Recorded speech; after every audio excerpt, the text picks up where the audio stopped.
Du orange, encore du orange, partout du orange. Une seule et unique couleur couvre les rues d'Amsterdam. Jamais les Néerlandais n'ont été aussi fiers de porter leur couleur.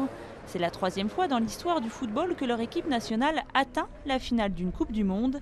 Après 2 échecs en 1974 et 1978, cette année, c'est sûr, la victoire est pour eux, car la force de cette équipe, c'est son incroyable attaque.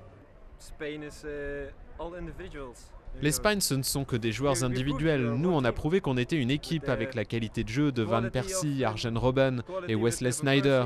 C'est bien suffisant pour gagner la finale. Les maillots officiels de l'équipe se sont arrachés dans les boutiques. Et les fameuses vuvuzelas orange, bien sûr, sont même en vente sur les marchés de la capitale néerlandaise. Tout est bon pour soutenir son équipe, car elle aura besoin de beaucoup de soutien pour battre la puissante équipe d'Espagne, championne d'Europe en titre.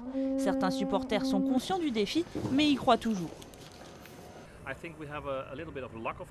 Je pense qu'on a eu un peu de chance, bien sûr, mais si on regarde les différentes rencontres, on se rend compte que l'équipe est devenue de plus en plus forte au fil des matchs. Mardi soir, c'est une foule de plus de 50 000 personnes en liesse qui a fêté la qualification.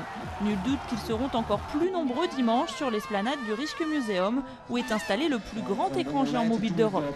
Seule ombre au tableau des oranges, la prévision d'un poulpe extra-lucide. Depuis le début du mondial, Paul, le poulpe allemand, a vu juste dans tous ses pronostics, et selon lui, c'est l'Espagne qui devrait l'emporter. Qu'à cela ne tienne, les Néerlandais n'ont pas dit leur dernier mot. La pieuvre du zoo de la Haye, elle, est formelle. Les Néerlandais seront champions du monde.